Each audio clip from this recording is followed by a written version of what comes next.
Colorado's Democratic Congressman Ed Perlmutter is respected by Republicans and Democrats alike for his hard work and decency. So you can imagine how out of place he must feel in Congress lately.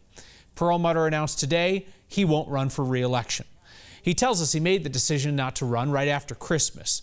Thought he should hold off on the announcement, he said, because of the tattoo parlor shooting spree in Denver and Lakewood and then the Marshall fire. Perlmutter's represented Colorado's 7th District since 2006. So Jefferson County, Adams County, Arapahoe County. That district was redrawn last year by the Redistricting Commission, and it's now more competitive, but still solidly Democratic based on past elections. The 7th now includes parts of Broomfield, as well as parts of Lake County, Chaffee, Park, Teller, and Fremont counties.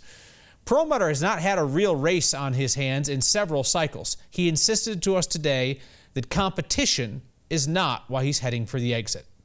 When I ran in '06, the district had been represented by a Republican. It leaned slightly Republican, or it was even Steven. We won. We built it into kind of a Democratic district. In 2010, with the new census, all of Aurora, where I'd won every single precinct, was moved into the 6th Congressional District. I picked up a much more conservative part of Adams County and Jefferson County, where it was even Steven again. We went ahead and we turned it into a Democratic district. Ed Perlmutter's reputation as a hard worker and a dedicated public servant went beyond politics and policy. And that's why you really had to scrape the bottom of the barrel to find somebody who couldn't muster a kind word about Perlmutter upon his retirement. Well wishes for political rivals leaving office are pretty customary in Colorado.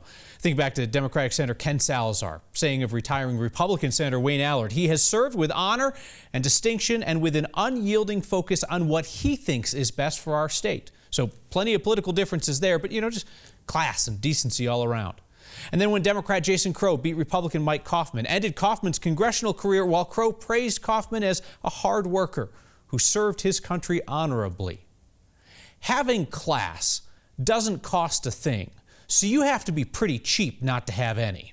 Upon Perlmutter's retirement, the Colorado Republican Party put out a statement saying only that Perlmutter was going to get beat and they'd replace him with someone better. The Colorado Republican Party does not need to adopt Ed Perlmutter's politics, but perhaps he could lend them a little class.